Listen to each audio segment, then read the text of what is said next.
Oh, yeah. Five-star. LSU. I said, they ain't ready for the LSU. No, they ain't ready for the LSU, huh? They ain't ready for the LSU. No, they ain't ready for the LSU. We the best in the league if you looking for talent. LSU going hard, but we beat Alabama, then we going off to Florida. Drown the Gators, everybody getting bucked when we step in the stadium. This is the LSU anthem, you know it's a hit. You don't know another rapper two-step like this. See me screaming out the window, yelling purple and gold. I'm an LSU fan, girl, you know how we roll now. Back and back it on up. Hey, back and back it on up. Hey, back and back it on up. Hey, back and back it on up. Hey, way down in the back. We are live here on July the 3rd, 5 o'clock Central Time. Maybe you are headed home from work. Maybe you're already getting home from work. Appreciate you tuning in and listening to our podcast or our show, however you are listening to it. Look, I'm solo today. Zach is a little under the weather, has been for past couple of days. So he will be off for tonight. No big deal, though. We got plenty of stuff that we need to be discussing and talking about. And hopefully we can get Zach back on here real soon. Just a few things of note. Now that we are kind of, man, this is like the black hole of LSU sports. It feels like it is like the time, the sports purgatory. It feels like I get it. Like MLB baseball is going on right now. But I mean, if we're being really honest, MLB doesn't get interesting till the fall. If we're being real honest, I mean, I will say the Cincinnati Reds have been a lot of fun to watch here of late. They're a really fun team to watch if you're just itching to watch some good sports. The Cincinnati Reds have been my kind of escape in the fact that now we're in sports purgatory. Namely, I don't know if y'all have seen this guy or not, but Ellie De La Cruz. Some of you baseball guys, oh my goodness. If you have not watched a Cincinnati Reds game, you need to go watch a Cincinnati Reds game specifically to watch Ellie De La Cruz play baseball. A lot of fun to watch. So I know we're no major LSU sports right now, and it just feels like we're in this purgatory of sports, but it'll be okay. Because before we know it, Labor Day will be here, and it'll be time for some LSU football. Another thing of note, obviously, I want to wish every single one of you folks who are joining in a happy 4th of July, and, of course, happy birthday to America. It is getting to live in a great country like this is the very reason we get to do things like this. Freedom of press and the freedom to get on here and talk about whatever we want to talk about and say what we want to say. And we have no fear of any kind of persecution for what we say. And it's really awesome to be able to do that and to share this with you guys. So I hope you enjoy your 4th. I know a lot of people during July 4th, at least they do where I'm from and where I grew up. They love to go to the lake. They love to go to the river, do some tubing, do some fishing, throw some stuff on the grill, man. So if you're doing all those things, I hope you have a great time and that you will do it safely and you'll enjoy your 4th. Maybe some of you are already off. Maybe some of you are off of work. Maybe you got a cool job and you're off of work today and tomorrow. That'd be super cool. I don't know how many jobs are like that, but anyways. All right. I see a few of your comments already coming in here. Robert, want to wish everyone and TA family a happy 4th of July. Appreciate you, RP. Always being in here, being a faithful listener. Carl Dunn, 7 days ago, LSU won 7. Indeed, they did. What a season it was. Looks like we will have a new rival with A&M baseball. Their coach didn't sound pleased with his statement. LOL. Carl, I mean, look, I don't know if if Schlossnagle meant anything by it, but it definitely was hilarious to see that. I mean, being LSU fans, I mean, me personally, I cannot stand A&M because they think they're great at everything, and they don't hardly win They like never win championships in anything. So it's always fun to um, get a stab at them. And when LSU baseball is clearly the premier place to be, and you can go poach their pitching coach, and you get a little comment from Schlossnagle saying, oh, no one person's bigger. We're going to go find an elite baseball coach. Well, you only had to say that because a better baseball program took your pitching coach. So, I mean, I know LSU fans are going to enjoy that. I mean, come on. How could we not enjoy that? RP says that Carl A&M fans said he wasn't he wasn't good, but the coach is salty. Look, man,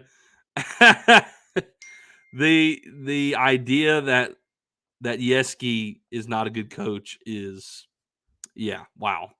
A&M fans, if they're saying that, they're just bitter. They're just butthurt. That's really what it is. Al Landry, hope everyone has a happy 4th of July to you as well. I like him and Acuna Jr. the way they play. Yeah, man. Seriously, I mean, all kidding aside, like I know right now, no LSU Sports is playing, but if you want to watch something impressive, you can watch Ellie De La Cruz, Ronald Acuna Jr., and you'll watch some fun baseball. And I mean, hey, look, some golf was going on this weekend. Ricky Fowler found himself back in the winner's circle. I don't know if y'all are big golf people. I love watching golf. So, I mean, of course, I would way rather be watching LSU, but there is some good sports still on. Carl Dunn says, America, he's off for 2 days. Lucky you, Carl. Lucky you. Let's see. RP, besides meat judging, they don't win the title. Is that even a real thing? Like, I've been seeing that. Like, is that a serious, like, actual title, like, done by the NCAA, or is this like a A&M self-proclaimed championship? Like, meat judging. I saw that the other day, and I was like, okay. Okay. Oh, man. So, anyways, Carl Dunn, Gosman made the All-Star game. I did see that.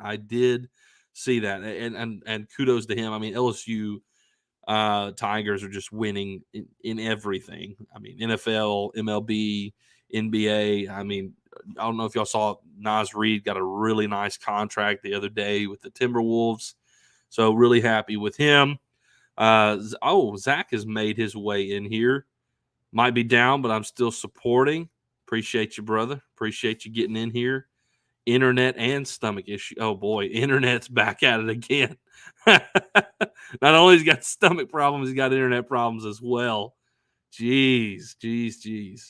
All right, so let's talk a little bit. I got some things we need to discuss tonight.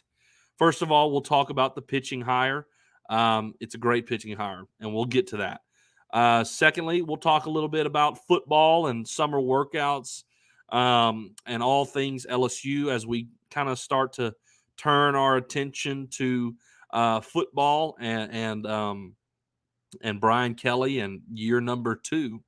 And I mean, guys, as y'all know, it seems to be that year number 2 with these head coaches is the year to do it. I mean, we got Kim Mulkey year 2 natty. We got Jay Johnson year 2 natty. And here we are with Brian Kelly with a great opportunity and all the talent in the world to win a national championship. We'll see if he can do it. It's a tough task. I mean, tough task. Jay Johnson had a tough task, but he did it. We'll see what Brian Kelly can make of it. We'll talk about that as well in the second segment. And then, of course, we'll wrap it up. Final segment with some recruiting updates, some portal updates, and maybe some things to look out there. Obviously, the 2024 class for LSU football is starting to shape up, starting to come together.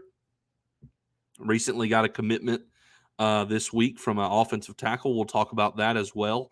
But, man, the notion that Brian Kelly was going to come to the South and get dominated in recruiting by the likes of Kirby Smart, Nick Saban, Jimbo Fisher, and all those, it just doesn't seem to hold much value anymore. That idea has kind of gone by the wayside because Brian Kelly has done a great job and has killed it in Louisiana this year.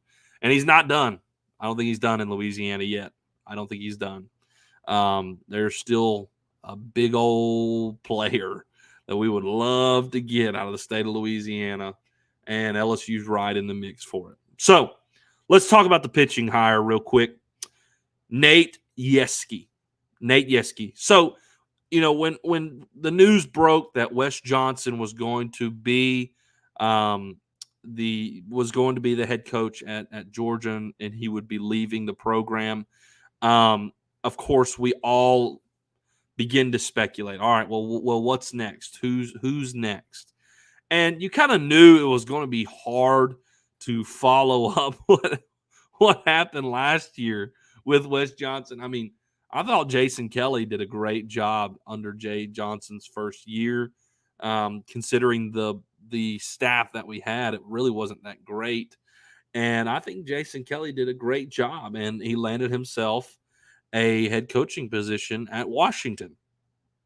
And by the way, Jason Kelly, congrats to him. He had a great first year at Washington, really did, and made a regional. But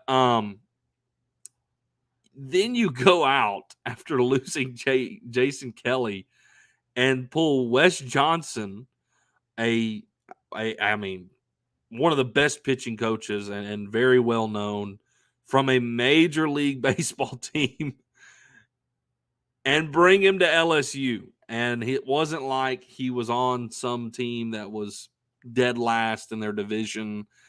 He was at the Minnesota Twins, and they were number one in their division. So it was a huge deal last year. And it was really this year going to be hard to kind of match that, to make that happen again. Here's the reality of Wes Johnson. Number one, whenever Jay Johnson got hired, Wes Johnson was his first choice. Wes Johnson wasn't ready to make that move yet. You ended up with Jason Kelly. Jason Kelly was great. I'm not knocking Jason Kelly at all. He was great. But Wes Johnson was his number one choice. So this was something that had already been discussed with Wes, and this idea of him coming to LSU, it wasn't just like out of nowhere last year. Here's another thing. Wes Johnson wanted to make this move ultimately to do exactly what he's doing right now, which is be a head baseball coach in college. So here's the reality of what happened. You had two staff members last year, Dan Fitzgerald and Jason Kelly, and both of them landed head coaching jobs. Jason, obviously, like I said, went to Washington. Dan landed the job at Kansas. And that may have been the tipping point for Wes Johnson. Like, okay, there is a clear thing going on here that they come here, they can get a head coaching job. I mean, Wes Johnson is a bigger name than either Jason Kelly or Dan Fitzgerald. No knock on them, but he just is. He'd already been pitching coach at Arkansas and Mississippi State, was now a pitching coach in the Minnesota Twins. I mean, that's just the reality of it. He was a bigger name, a more hot commodity, if you will. And the vision of him being a head baseball coach in college, like that route became clear. And he came to LSU, had a phenomenal year here. Whether y'all look, I don't think any of y'all in here think that Wes Johnson did a bad job. At least I hope not. I know there's been some LSU fans when he was stepping away, when they found out Wes Johnson was going to Georgia, they were happy about it because they didn't like the job that he did. Here's the reality. Wes Johnson did an incredible job this year. Incredible. With all of the injuries that we had, for him to put this staff together and get it together to where we had a functioning bullpen that was competitive, not just guys who are going out there and being an arm on the mound. Competitive bullpen after losing Grant Taylor, Garrett Edwards, Chase Shores, and Jaden Newt. Early, I mean, obviously we had Garrett Edwards and Chase Shores. He lost Newt and Taylor before the season even started. You lose Shores and Edwards like back to back almost, and it feels like the injuries are piling on. You had to get Guidry up and going, and I mean, he wasn't even pitching at the beginning of the season. I mean, wasn't even playing that role at all. And Guidry is the guy who got the last out in the national championship game. Wes Johnson did an incredible job with this pitching staff, and anybody who says differently has no idea what they're talking about. They just don't. And look, we won the national championship. So you got to have good pitching to win the national championship in college baseball. And ultimately, he landed a job as the Georgia head coach. And now you have hired Nate Yeskie. It was almost like everybody knew he was the guy. We've mentioned his name on here. Whenever it hit, we threw some name outs. Like, I think I even like went and just kind of defaulted and found some of the best ERAs and was like, Corey Mascara over at Wake Forest, obviously a name to look at. But the reality was we all kind of knew it was going to be Nate Yeskie, and here's why. Nate Yeskie's probably, again, one of the best baseball pitching coaches in all of college baseball. Very well known, national champion, 2017 assistant coach of the year. And he coached 2 years at Arizona with Jay Johnson. So not only is he an excellent pitching coach, he's very well known. He's won a national title. He's a stacked resume type of guy. They also have history together, coaching at Arizona alongside each other. Yeskie was the pitching coach at Oregon State under Pat Casey for, I believe it was 10 years. So he won national titles with Pat Casey during his incredible stretch there at Oregon State. Obviously, Pat Casey was an incredible coach there at Oregon State, and Yeskie was right there with him and won that title. And then later on, I think he went to Arizona after Oregon State. He was there at Arizona with Jay Johnson for 2 years. Jay obviously took the job at LSU. Yeskie went to Texas A&M, and now he has made his way to LSU. So the hire is a great hire. It is a home run hire. Excuse me, y'all. It's a home run hire. It was almost like so obvious, like that's why his name was mentioned like immediately. And it was almost like it was a given. Like sometimes there are guys who just the obvious choice and it ends up being that way. Now, like last year, there was some speculation. Like I don't, last year it wasn't so, immediate. At least that's how I felt about it. And it wasn't just like we have an answer, and then boom, Wes Johnson is your pitching coach. I mean, how incredible was that? This year, it was like, go get Nate Yeskie. And I don't think there was any question that you were going to have the ability to get him. He's there at A&M, an incredible pitching coach with the history between him and Jay. It was just a no-brainer, and it's a home run hire. He's a great coach. He knows what it means to win. He knows what it takes to win a national championship, being with Pat Casey, and has done that. Has seen that come to fruition in his tenure, and so it's an easy hire. It was just an easy hire, and he's going to be great. Now the question is again, The question is with another guy like Nate Yeskie, same with Jason Kelly, same with Wes Johnson. Now you got Nate Yeskie. How long will he be here? You know, we got to ask that question. How long is he going to be here? Because the reality is he has been a pitching coach now for well over 10 years at 3 different stops. This will be his 4th stop as a pitching coach. And you got to think eventually he wants to be a head coach. And LSU has gone back-to-back years with their pitching coaches landing head coaching jobs. So, yeah. You got to think eventually he's going to try and make that happen. And he may be coming to LSU for that very reason, to then, kind of catapult himself into a starting job. I will take a stab at it. I think we do get to keep him for more than 1 year. I think we get him for 2 years max. I would not be surprised if Nate was gone after this next season. I mean, that's just the reality of it. I wouldn't be surprised. So we'll see. Again, we don't know how that's going to play out. I mean, this is very early on. So it's just, it is what it is with these coaches. Jay is doing an incredible job of going and hiring excellent coaches, top-notch coaches.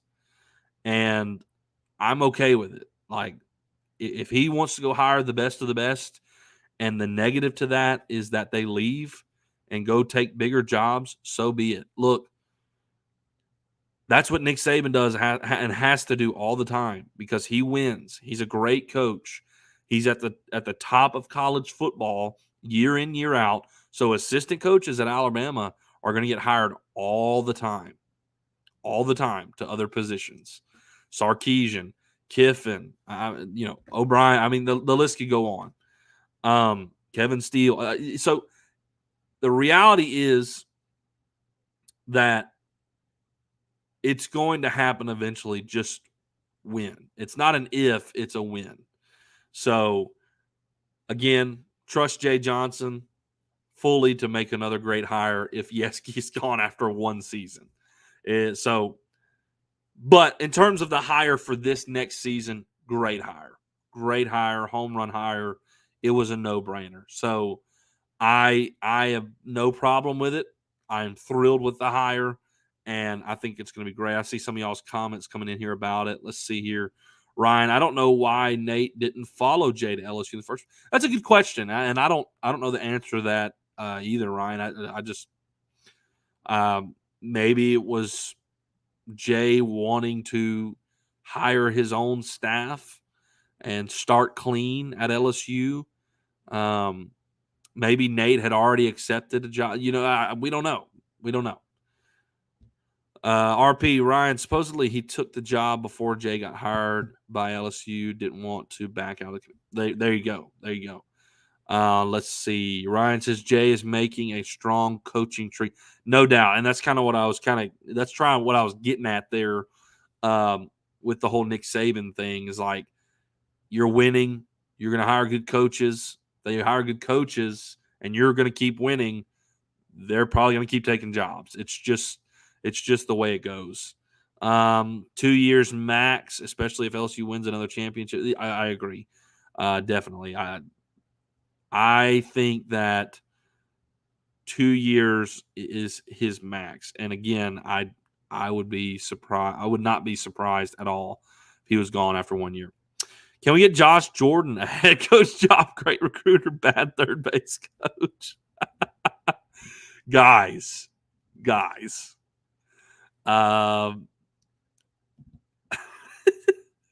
He is a great recruiter. There's no question about it.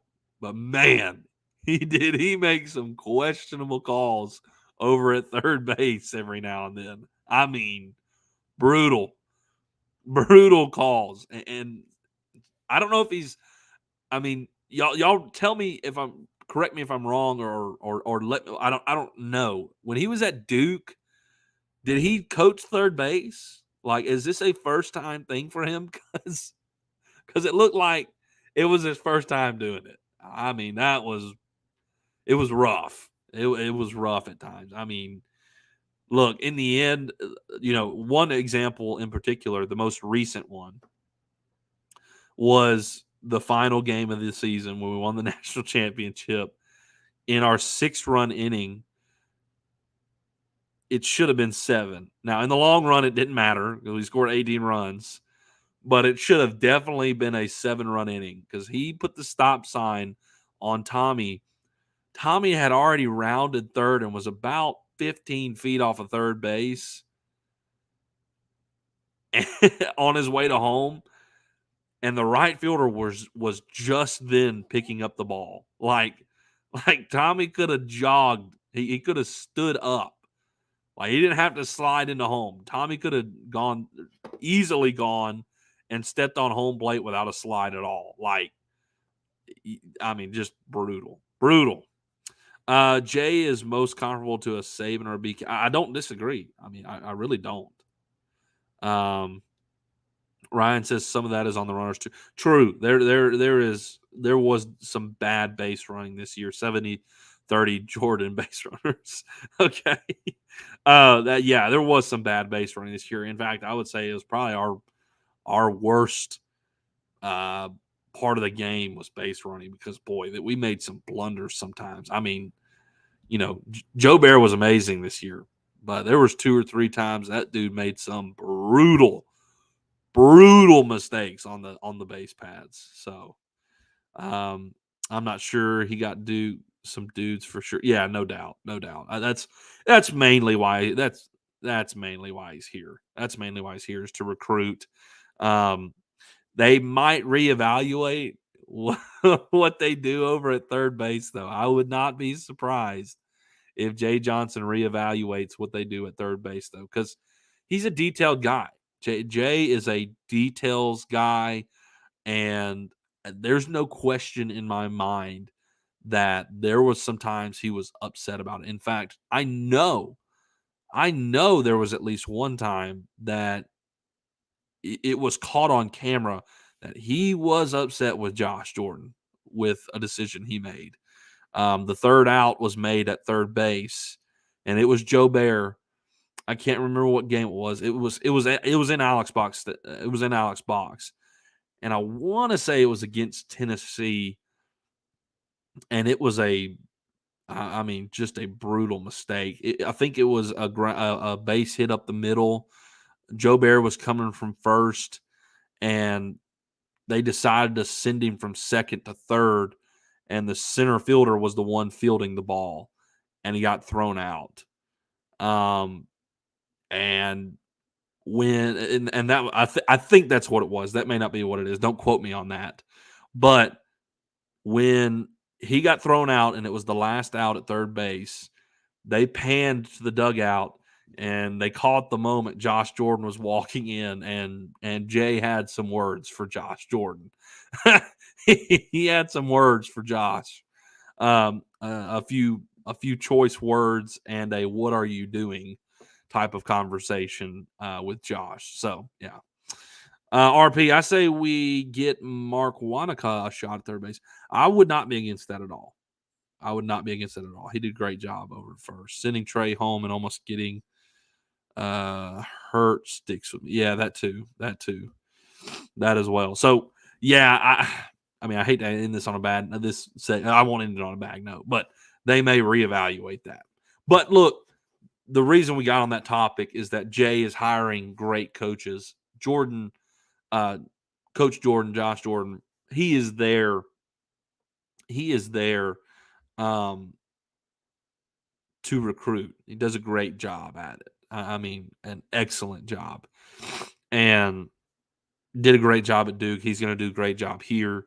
Third base, we won the national championship. I'm not too worried about that.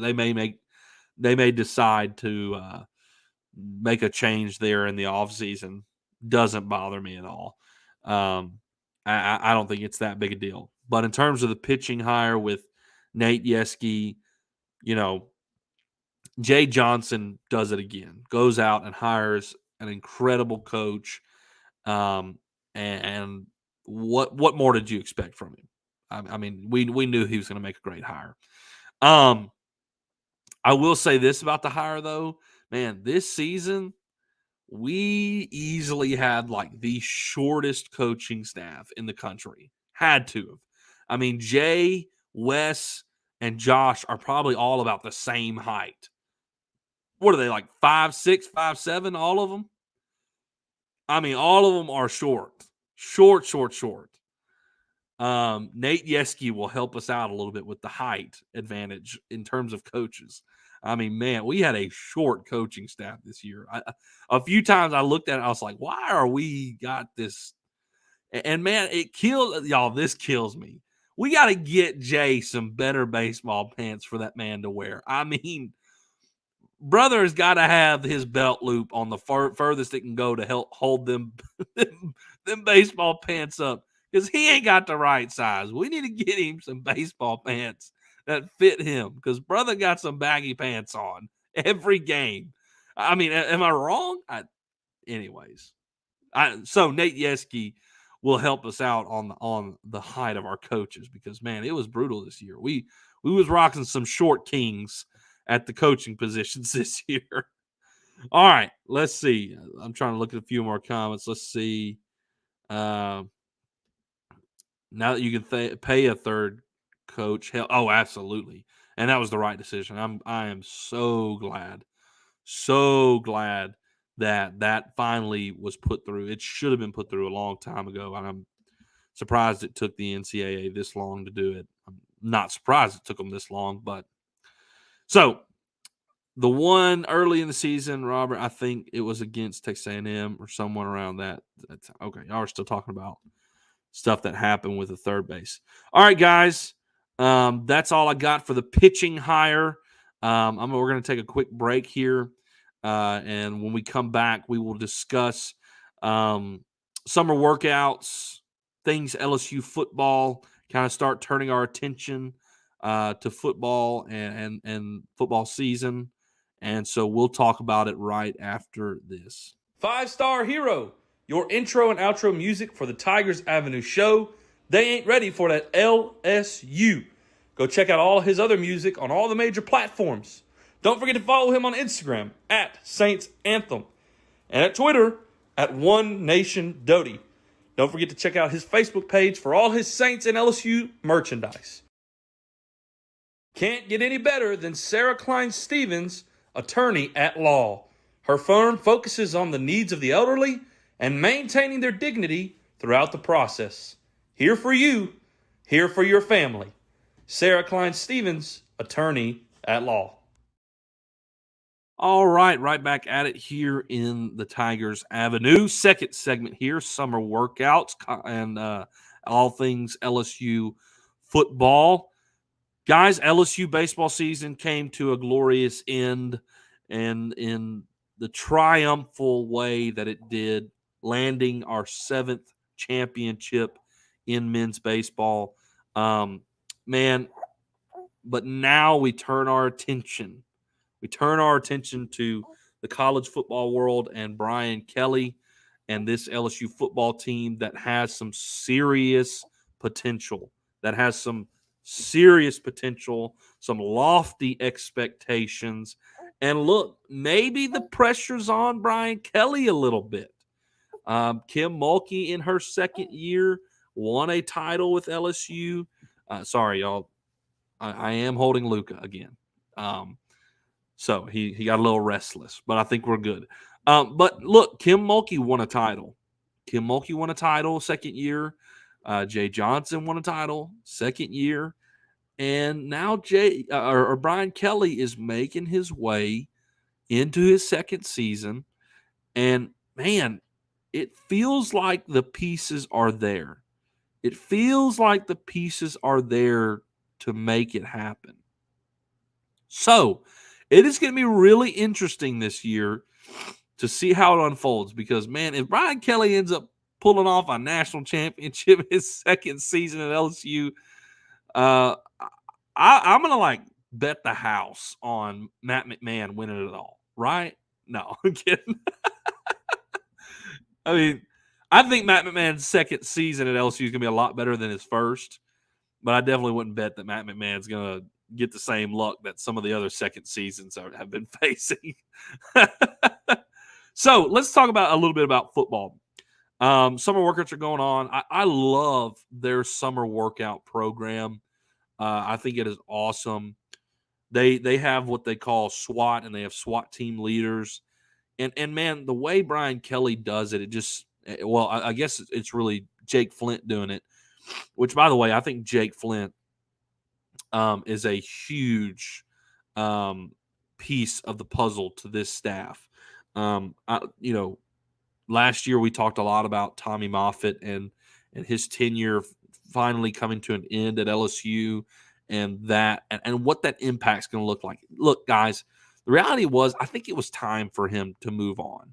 I think it was time for Tommy to move on, and man, I feel like Flint has done a incredible job with this team. And if you remember last season, we beat a lot of teams in the third and fourth quarter, and I think a lot of it had to do with our strength and conditioning. In fact, Brian Kelly specifically mentioned that several times, that they were in great shape. I mean, man, we were in excellent shape. We weren't having injuries left and right. Guys hurt all the darn time, missing time. And when they were hurt, it was like for serious thing. I mean, Mason Smith, tore his ACL first game of the season, and then like Major Burns, his injury. His injury was a neck injury that he got against Mississippi State. Like, it was serious injuries that we were dealing with. And it wasn't just like, this guy's a little nicked up. This guy's got some problems with his ankle. Like, they were in good shape. And not only were they in good shape injury-wise, but they were in good shape to play the way they needed to play in games. So this workout program during the summer, I think, is excellent. It is excellent. They have, not only do they promote all things like nutrition and they're in there grinding in the weight room and they're conditioning out on the field, but man, it promotes a lot of accountability and responsibility. They have leaders that they have appointed on the team. So things like that promote chemistry and bonding within the team. And you got guys who are early enrollees and freshmen and transfers that are now there with the team. And this structure of like teams and SWAT leaders, it feels like it works. Like, it is something that works. And they recognize those who've worked their tail off. I can't remember what they call it. I think it's like the Iron Man of the Week or something like that. Like Garrett Nussmeier won that the other day, and he's one of the SWAT team leaders. Like, it's just those kind of things that I feel like Brian Kelly has brought to the table in making sure every detail is, matters. Everything is covered. And strength and conditioning is no doubt an important role in a football team. And I think Flint has done an incredible job with his staff and the structure that they have. So I am excited every summer to get to see what they do. And whenever the social media releases their videos and whatnot, because that kind of stuff really does interest me. And I think it genuinely does affect the product on the field.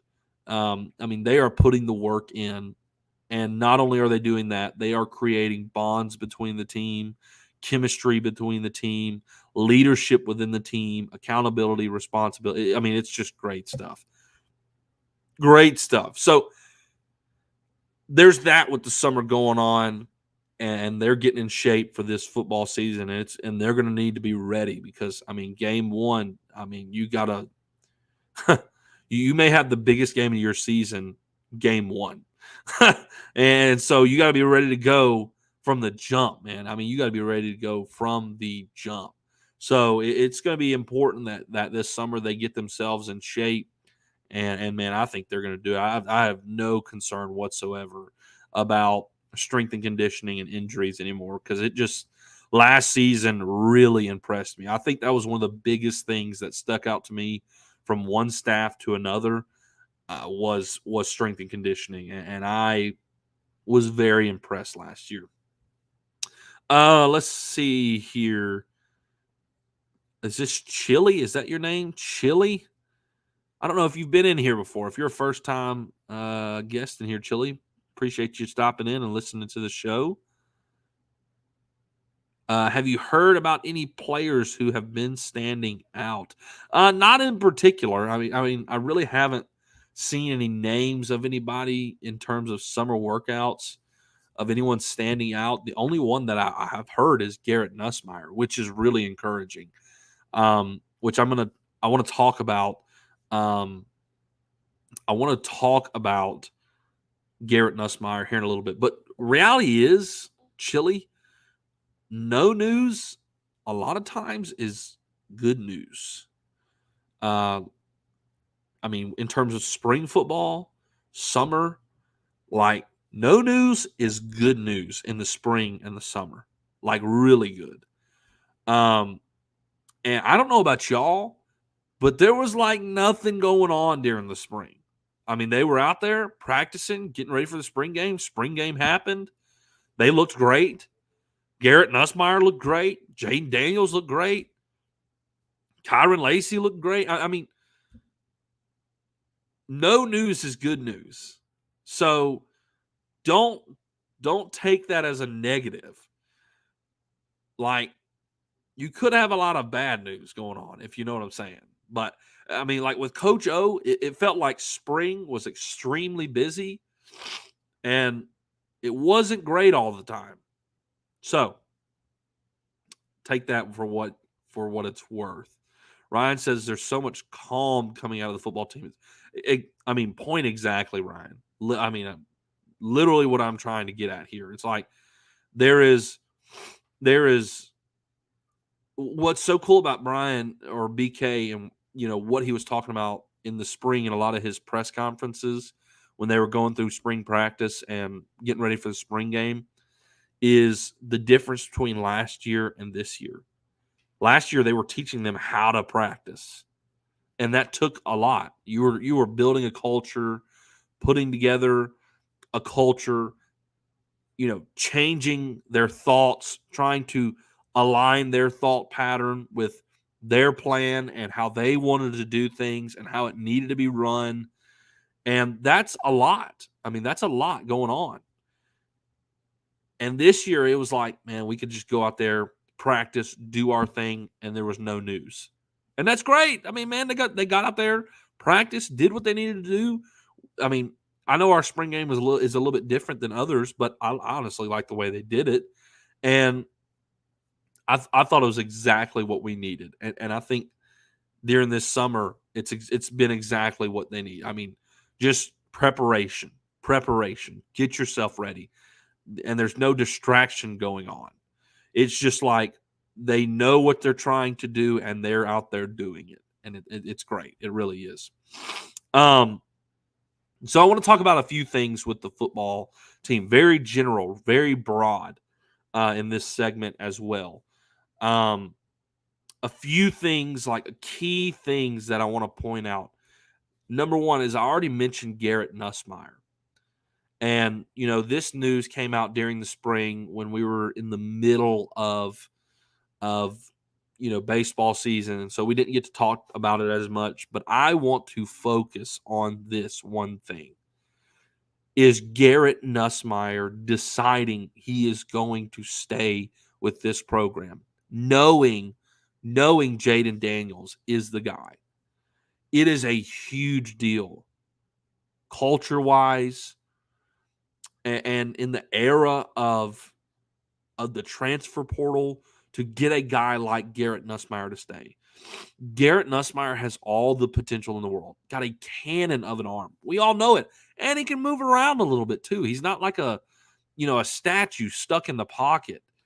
And to get a guy like him, he's turnover prone, but you got him for a whole nother season to work with Joe Sloan, to work with BK, to get those things fine-tuned, to get him ready for next year when you're going to say you're the guy. It's your team now. It's your offense. And it is a huge deal for continuity within a team, because there are times when you will lose a quarterback in these days, the transfer portal and whatnot, and you don't have that continuity. You got to go to the portal and get a guy. I mean, that's what Kentucky had to do. Kentucky lost Will Levis, and they don't have a Will Levis guy to follow him up. They don't have a Will Levis guy to follow him up. So they had to go in the portal and go get Leary from NC State, because that's the era we live in. But to get a guy like Garrett Nussmeier to stay after already being with LSU 2 years and not being a starter, to get him to stay, man, I mean, it's huge. It speaks volumes to what Brian Kelly has built, the culture he has built, and it's going to be really, really great next year. Really great when Jaden Daniels has to move on because he's going to be out of eligibility, and you get to just hand it over to Garrett. I mean, that is great stuff for Brian Kelly. That's number one. Let's talk about the season itself. Two things of note. Two things that I want to talk about, and I'm curious going into the season. I think we're going to talk about these a lot. One thing last year that LSU fans had a big problem with Jaden Daniels, which, by the way, Jaden Daniels was fantastic last year. Fantastic, was that he didn't push the ball downfield enough. And that's true. He didn't push it down the field as much as he probably should have. Didn't take away from what he did. He still was great last year.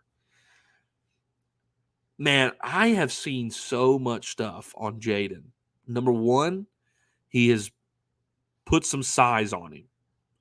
He doesn't look like, sticks running around out there. Like he's going to get broken with every tackle. He's got some muscle on him. He's been working. Number two, I've been seeing a lot of stuff about Jaden working on pushing the ball downfield. He goes out to California with those guys. Oh, man, what's their names? I think it's 3D quarterback or something like that. Goes out there and has been working on them with placing the ball deep. I mean, you're seeing videos of him throwing deep balls, and they're super accurate. Look, when Jaden came to LSU, he could throw the deep ball, and he can throw it accurately.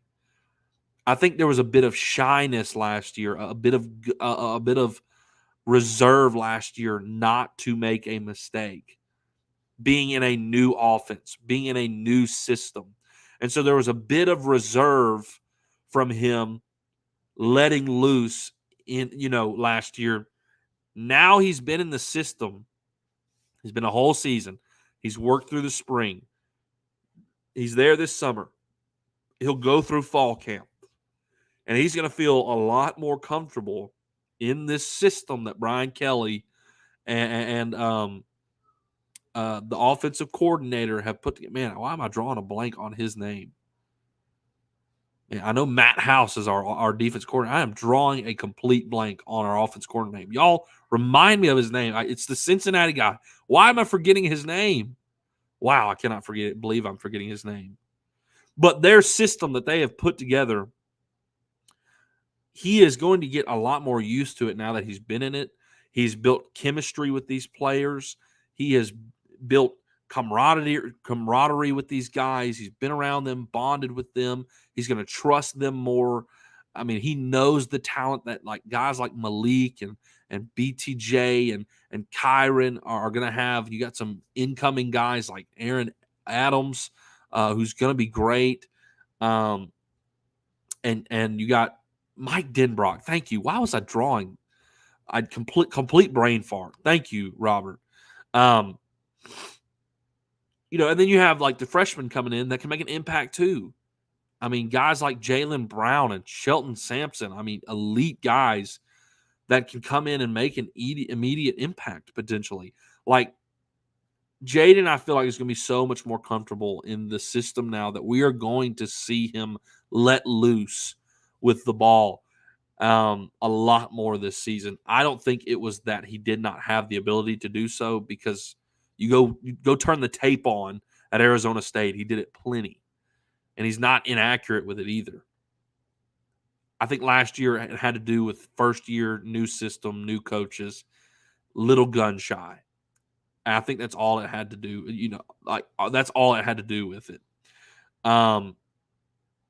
So that's one thing. Another thing is the secondary. I am really curious how the secondary is going to play out. In terms of the spring game, that was the one thing I was kind of concerned about leaving the spring game. We replaced, I feel like everybody except for the safety position. I feel like the safety position is going to be really solid with Greg Brooks and Major Burns, veteran guys out there. I'm not worried about the safety position. Sage Ryan can even play some safety if he wants to. But I'm excited about Jaden and what he can do in the new system. The secondary is, I think, my biggest concern for the whole team. I think it's the biggest spot that maybe we can be really weak. But we went to the portal and picked up some really talented guys. Will it all come together? Will it all come together and be good enough to hold down some SEC receivers that they're going to have to face this year? Is Denver Harris locked in? We know he had some issues at A&M. Deuce Chestnut and J.K. Johnson. Zy Alexander, I think, potentially going to be one of our starters. I think Zy Alexander may be your most trustworthy guy. So, we're going to have to rely on a secondary that is completely brand new. So that'll be something to look out for as well. All right, I'm running out of time, but Ryan, absolutely. That's kind of my point. The talent is there. It's just will it come together? Will there be continuity? I mean, they're brand new to the team.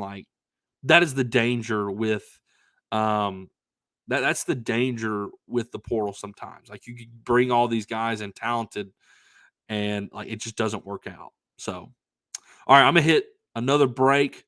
We'll come back. I'll touch on the recruiting cycle and the portal real quick, and then I will wrap the show up after that. So we'll talk portal and recruiting right after this. Make sure you go follow us on Twitter. Oh, let's try that again. Go ahead, Zach. Go ahead. Make sure you go follow us on Twitter, TikTok, Instagram, and Facebook, all at Tigers Avenue, for daily updates on the show and all things LSU Sports. If you're watching on YouTube, make sure to click off and hit that subscribe button at Tigers Avenue. We broadcast all of our shows live on YouTube, Facebook, and Twitter. Right back at it. Sorry, y'all, for the little mishap there. Zach's internet's been cutting in and out, and he's made it back into the show, and he was trying to run things for me, and I accidentally clicked it probably the same time he did. And anyways, that's what happened there. So recruiting front and the portal.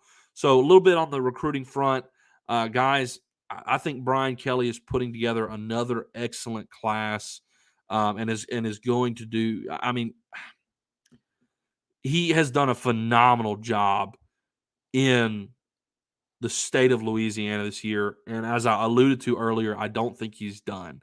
And I think there's a big fish out there in the state of Louisiana that Brian Kelly will potentially reel in to be a Tiger. In recent news, you landed an offensive tackle out of North Carolina, Ethan Callaway. Ethan Callaway is top 5 player in the state of North Carolina, top 20 offensive tackle in the country. I mean, he had offers from the likes of Georgia and A&M and Alabama, and LSU goes out there, reels him in, and of course North Carolina, and you go and steal this guy out from the Tar Heel country and bring him in. So that's another tip of the cap to not just Brian Kelly, but to Brad Davis as well. Brad Davis has continued to kill it on the portal front. Some guys to continue to look out for. Another offensive tackle that I wouldn't be surprised within, maybe a few weeks, maybe even a few days. You may hear a decision on that LSU is definitely in the mix is Ori. Oh man, is Ori Williams, I believe is what it is. He's an offensive tackle, another big time offensive tackle recruit from, got offers from everywhere, and LSU's definitely in the mix there. So really excited. There has been some negative thoughts about, things lately in terms of recruiting. Like, I don't know why it continues to come around, like these negative ideas and whatnot. Like, Brian Kelly did an incredible job last year in this recruiting class. And guys, we are at the beginning of July. You got a long time to go. Like, we need to pump the brakes on some of the negativity and all this. Like, there's Ori Williams. Yeah, thank you, Ryan. Yeah, Ori Williams will be a big get. And LSU is definitely in the mix there, and potential, landing spot for Ori. I see here Horn 247, Cristobal for Wardell Mack to Texas. Like, people have been kind of freaking out about things like that, and there's people saying we're way behind with Dom McKinley, and like, guys, we got to relax on the freaking out. Like, I'm honestly so sick and tired of LSU fans sometimes and the meltdowns and the freak outs, because like it just seems to happen constantly with our fan base. And it's probably the most obnoxious thing with our fan base is every year around the summertime, it always happens around the summertime. LSU baseball season ends, then all of a sudden everybody turns their attention. Oh, well, what's happening on the recruiting front, right?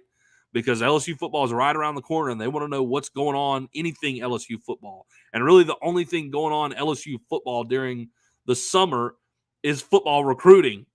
And so they go flipping out about everything. It happens, I feel like, every summer. So just chill out. It's July. The football season hasn't even started yet. Like, we are going to be okay. It'll be okay. I think we ended up with like, it was here. Ryan's talking about it here, right here. We had 4 or 5 commitments last year in July. Yeah, we had like 3 defensive linemen back to back last year in the month of July, and we only ended up with like 1 of them. And our recruiting class was amazing last year. Like, these are high school seniors. They're teenagers. Some of them will commit. Some of them will change their mind next week. They'll commit to, Alabama one day, and then they'll be ready to flip to Texas the next day. Like, just chill out. Like, this staff is going to go out there, get who they want to get. They're going to be in the mix of everybody, every single player that they are targeting. They're going to be in the mix for it. Do they land every single one of them? No, that's just not the reality of recruiting. But they're going to go out there and get an excellent class, and this is going to be another top 10 finish for Brian Kelly, and that's what LSU does every single year. So I don't understand the freak out. Like, let's wait till signing day, early signing day, to begin to worry about anything and be concerned. Like, everybody, it's going to be okay. And I know everybody's flipping out about Colin Simmons too. Like, guys, we got a long road to go, several months to go. So don't be flipping out about that. It'll be all good. But LSU's going to put together another great staff, and we'll continue to update y'all on that and continue to look at that as commitments progress and all that. And so, let's to give you one example. Everybody was freaking out when Jawan Johnson committed to Colorado. Hey, newsflash, he's an LSU commit now. Like, it'll be okay. So, all right, a little bit about the portal. I need to wrap things up here. So here's a few things. Number one, everybody was going crazy when Quinn Matthews hit the portal. Here's the thing with Quinn Matthews. Quinn Matthews very likely will get drafted and will probably not end up on a college campus. Some of these guys are putting their name in the portal as like a backup plan. The Wolford transfer that just committed to Tennessee, big-time bat, Galaney. I mean, he batted like 380 something this year, 17 home runs. Guys, like Tennessee's his backup plan. Dude's probably getting drafted this year, and he's probably gone. If you don't remember from last season, there were several great players in LSU's transfer portal class that went to the draft. To name a few, Dylan Tabrock, great pitcher out of Creighton, Jack Pineda, shortstop from Baylor, and Carter Young, shortstop from Vanderbilt. All three of them were committed to LSU. All three of them went to the draft. You got to wait for the draft to end to really know what this is going to look like. So keep that in mind as we go about the portal. And LSU hasn't been quite as active, but the reality is a lot of our stuff happened after the draft last year. A lot of it happened, like our big-time guys happened after the draft last year. So hold on, be patient. Guys, Jay Johnson just won a national championship. It'll be okay. We'll get who we want to get, and we'll have another great team next year. So don't worry about it. Look, but there are some names to look out for, like Billy Amick. I don't think he is draft eligible. That's a big-time name in the portal. So we'll see where he lands. Some other guys to look out for that LSU is definitely in the mix is Chase Burns and Luke Holman. Two excellent pitchers. Luke Holman was the ace pitcher on the staff for Alabama last year. Chase Burns, obviously, flamethrower from Tennessee. I'm confident that Jay will be right in the mix for all these guys. So just be patient. Let things play out.